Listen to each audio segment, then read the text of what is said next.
மிளகு ரசம் எப்படி பண்ணுறதுன்னு பார்க்கலாம்.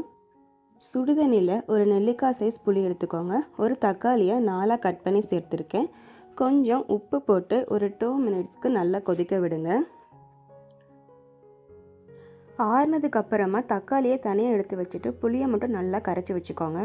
தக்காளியோட தோலை மட்டும் நீக்கிட்டு அதோட பல்ப்பை நல்லா பிழிஞ்சு எடுத்துக்கோங்க.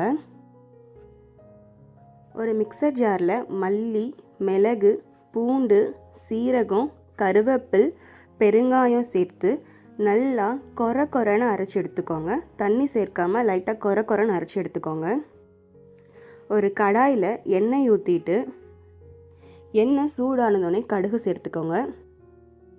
கடுகு பொரிஞ்சோடனே 2 வரமிளகா, கருவேப்பில் சேர்த்து நல்லா வதக்கி விடுங்க. நம்ம அரைச்ச விழுதையும் சேர்த்து நல்லா பச்சை வாசனை போகிற அளவுக்கு நல்லா வதக்கி விடுங்க.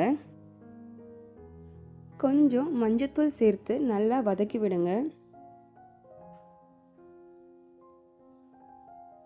நம்ம ரெடி பண்ணி வச்சுருக்க தக்காளி பேஸ்ட்டை இதில் சேர்த்துக்கோங்க.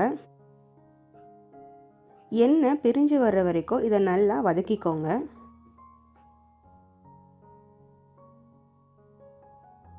இந்த மாதிரி எண்ணெய் பிரிஞ்சு வந்ததோடனே நம்ம ரெடி பண்ணி வச்சுருக்க புளி கரைசலை இதில் சேர்த்துடலாம்.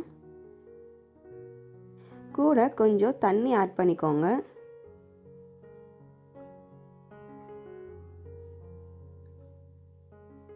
கடைசியாக மல்லி இலை தூவிக்கலாம்.